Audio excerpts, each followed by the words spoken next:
Hey you guys, it's Peter, and I'm back. Of course I'm back. I'm not going anywhere. Boost!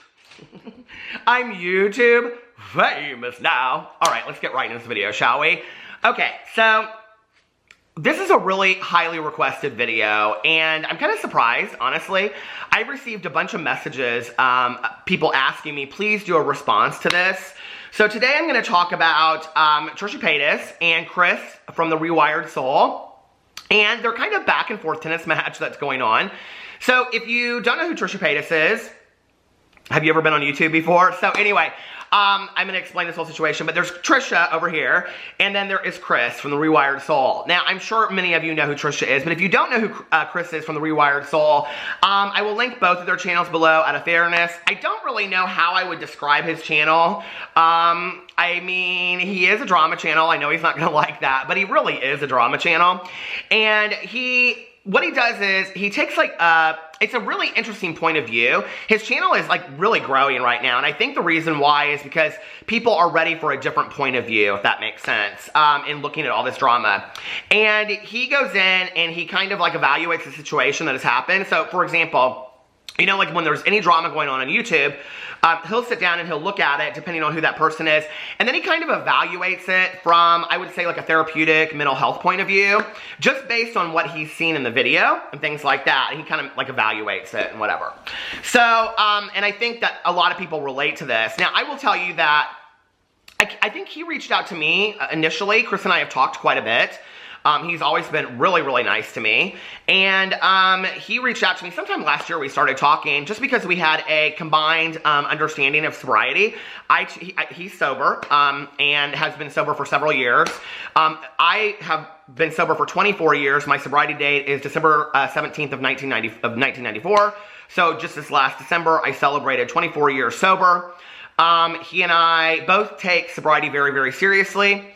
I believe that he works in a treatment facility. I worked in a treatment facility for almost 13 years as a counselor.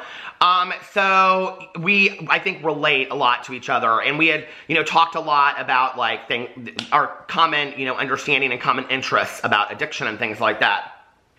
And I've sat back and I've watched his channel, excuse me, over the last few months. And I think he does very, very interesting videos. What's interesting to me is that he's done a couple videos about Trisha, but when I went to his channel, it's not like, okay, so you know when we have drama channels and we get accused of like, if we do 10 videos in a row about like Jeffree Star, we're a Jeffree Star channel. Okay, I wouldn't say he's that. Like when you go to his channel, there's a fair amount of videos about Gabby Hanna, Tana Mojo. I mean, he runs the gamut of like major YouTubers. It's not like his channel is just dedicated to Trisha Paytas, right? And let's be honest, Trisha Paytas is not, you know, shy in the drama community. I mean, she's had many, many videos made about her by drama channels. And in the past, excuse me, I'm getting over a cold. In the past, she said she watched drama channels. She kind of goes back and forth. She'll say she watches drama videos, and she'll say that they're going away and nobody watches them anymore, and then she'll say she watches them again. And so I don't know where she stands on that today. And people always ask, so I will say I haven't talked to Trisha in quite some time. But, you know, like, and Trisha's always been nice to me in the past, so I have no issues with Trisha either.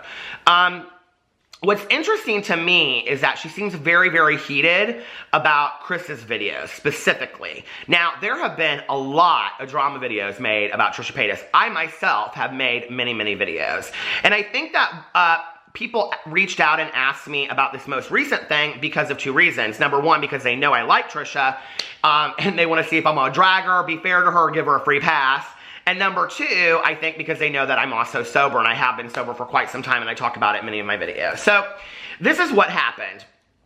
Chris has made several videos talking about her relationship, Trisha's relationship with Jason Nash, okay? Based on things that she says and she has shown in her videos. He's a commentary channel, okay? And Trisha said in a video, I can't remember when it was probably like a week or two ago, she said something talking about a drama channel, sitting in their apartment or whatever. Well, everybody thought it was me. And I got all these messages and people were like, Trisha's shading you in a video, Trisha's shading you in a video. And there was one like detail that she said that wouldn't fit me. I can't remember what it was. And And Chris asked me, he was like, do you think she's talking about me? Or I think he said she's talking about me or something like that. And I was like, yeah, this is you, because I haven't talked about Trisha in a while.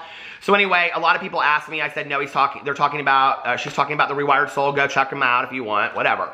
And then a couple days ago, she did a video, and it was called, okay, Boo Radley, my dog, is going crazy. He said, Dad, can you stop being a drama channel for a little bit so I can come up there? Okay. There you go. Boo.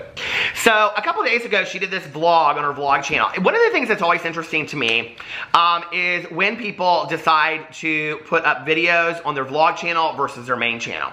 And, or like what they say in specific things. And maybe she was just thinking about that while she was doing her vlog. I don't know. But this vlog that she did, she had just gone to eat, and then, or she had just gone to work out, and then she was getting food, and this big turkey sandwich that looked absolutely delicious, even though I'm a vegetarian. And she sat in her car and she was talking. Now, I have watched Trisha Paytas videos for a long time, okay? I have intricately watched Trisha Paytas videos for a long time. This was not a charade. This was not made up. You could tell she was very upset about this video, okay? Or about these videos. And she went in and she talked about, she didn't say his name, she didn't say anything like that. And I think often the reason why sometimes YouTubers, like people want to know why people don't say certain people's names. It's because they don't want to give them any clout or any attention that people will go there and check them out. I don't know if that's what her intention was. I have absolutely no idea. So Trisha goes on and she talks about all this kind of stuff, and she talks about, really you can tell there's a lot of pain and that she's very, very hurt by these videos that he's done, which is interesting to me because in watching his videos, I mean, they're really nothing in comparison to things that other people have said, except for that he takes like a comment that she said about having borderline personality. In his reaction video to her, he shows the clip where she says that, and speculating about the relationship. So what's interesting to me is, and he's very kind of calm in his demeanor. What's interesting to me about this is, why are these the things that she's so upset about? I don't know. Or maybe it's the way that he's saying it, you know? I think, not that she owes this to him, but this is a conversation I think that would be great for the two of them to have, you know, that, I don't know. So anyway, so in her most recent video, the one where she's in the vlog, she's talking about it, she kind of at one point starts going off, and she's like, you know, one of the first things she says is that she talks about him being an addict, and she says, you know, once an addict, always an addict. And this is the thing that people have gone crazy about, have messaged me like crazy. Trisha said, once an addict, always an addict. Okay, well, I'm going to address that in just a second. He addressed it in his video, so I'm going to put my 2 cents in about that as well. And then she said some other things about him living in a 1-bedroom apartment and that he had all these issues, and she said something about his, like, having a child with somebody else and being in a new relationship and all this kind of stuff, right? And when you're watching it, it kind of like, I just was kind of like, Trisha, zip it. Okay, zip it, please, because you don't look good in this situation, right? And the thing is that when we're hurt, it's like we want somebody else to feel the pain that we feel, and I really think that's what was going on in that situation, because some of the things that she was saying, I was like, this is not necessary. Now, that being said, drama channels, we put ourselves out there. We, you know, we say things about other people, so that opens up, you know, people talking about us as well, and I get that. And I think she has every right to come back at him.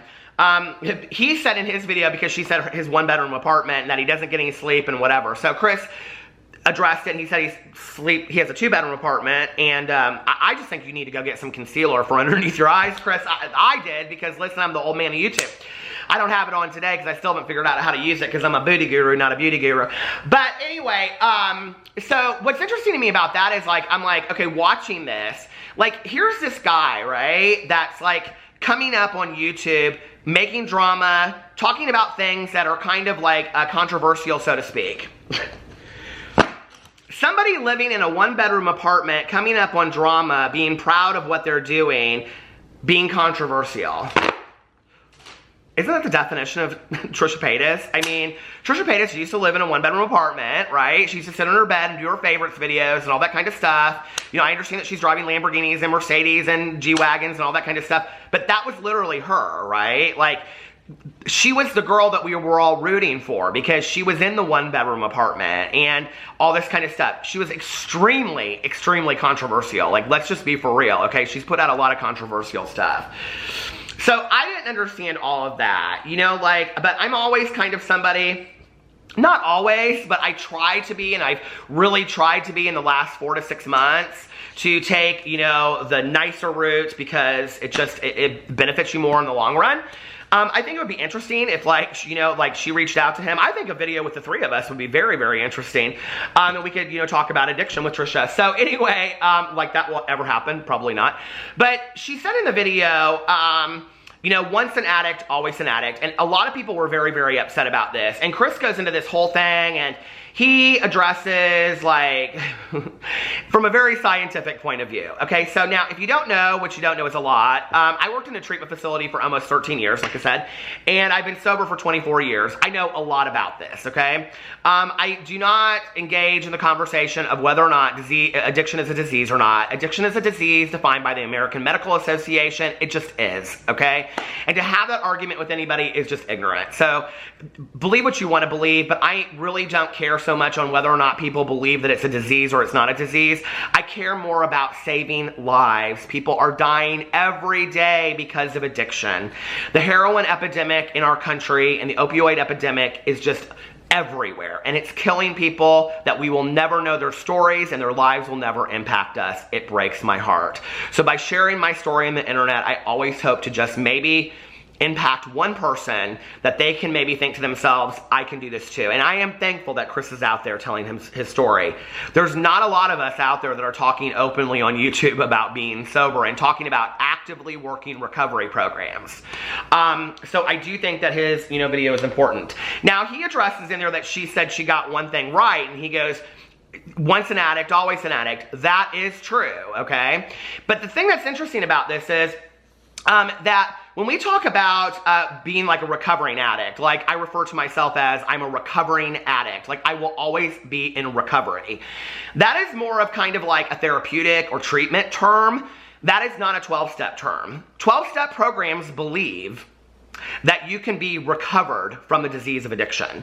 So I think that's important to note. And we're really talking the difference between treatment aspects and 12-step aspects, which you don't have to work a 12-step program to be sober. There are a lot of people out there that don't. You know, they find serenity and sobriety through other aspects. Here's the thing, like I didn't really have an issue with the fact that she said that. The other thing is, though, after 24 years of sobriety, I don't take that shit real personally. Like, if somebody wants to say, well, you're an addict, well, okay, yeah, and I'm thankful that I am, because literally everything that I have in my life is a result of every drink I ever had, every joint I ever smoked, every line of cocaine I ever did, and every pill I ever ate. Because had I not done that stuff and my life hadn't gone down the drain like it did, I wouldn't be sitting here today, sober, happy, joyous, and free. So I'm thankful for having gone through that, because had I not, I wouldn't have what I have today in my life. I wouldn't have the evaluation and inventory skills that I have to have looked over the past life. I mean, the last 6 months, I have done more inventory in my life than I think that I have done over the last 24 years about who I am as a person, you know, and changing those things about myself that I don't like and trying to be a better person on a daily basis. So I don't look at that as an insult in no way whatsoever. In fact, I think my greatest strength is that I am an addict.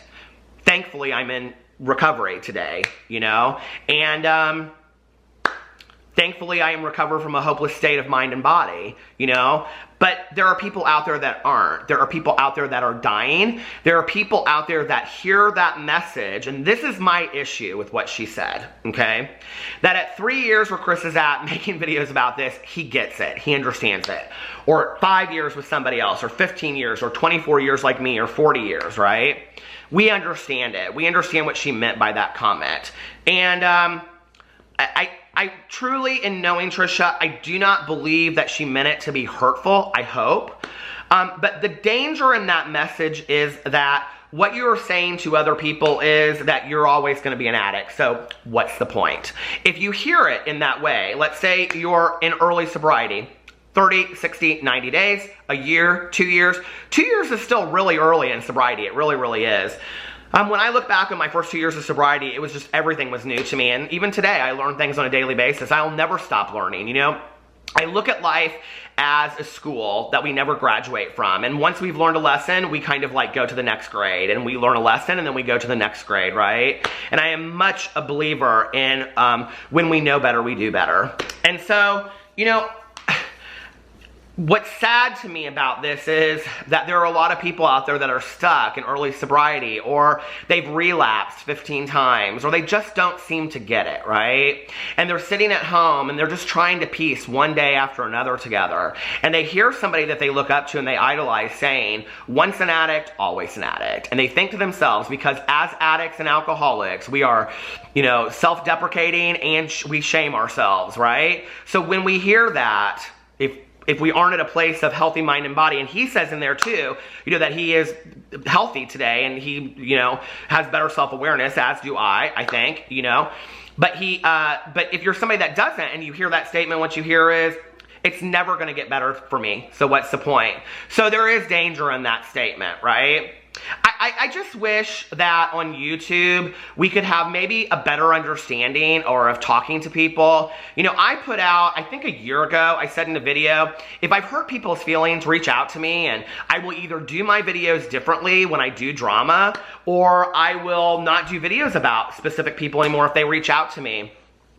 In that time that I have had that, I've had one person reach out to me, Shannon Rose, and she didn't reach out to me nasty. She reached out to me eloquently, and I was very impressed with how she handled the whole situation.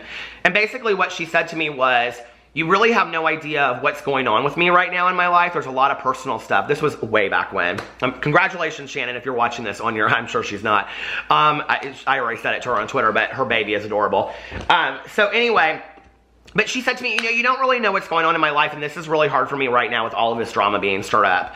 I don't choose to be part of that. I don't want to be part of somebody else's hurt or pain. I just don't. That is why I try to always be fair in my drama videos. I know it doesn't always come across that way, but I really work hard at doing that, being fair to both sides. And, you know, unless I feel very passionate about something, and I haven't made a Shannon Rose video since. I haven't needed to. You know, there's tons and tons of people that I can make videos about and comment on. I don't know that Trisha maybe needs to reach out to Chris and have a conversation, but obviously there's some pain associated there. And I will say this, I think that, you know, it's easy to sit here on this side of the camera and not really understand that all of us that are making videos are human beings. We all have feelings. We all have emotions attached to that. We all have real lives. Trisha, Chris, me, Shannon, everybody. We all have real pain, real feelings, real emotions. We are no different than you. Just because you have to push an arrow to watch us on a video doesn't mean we are any different inside. We still have feelings and emotions like everybody else. And I think that if we could be more honest about that, then maybe some of this would change. Some of it would, you know, be different in 2019. I really, really hope so.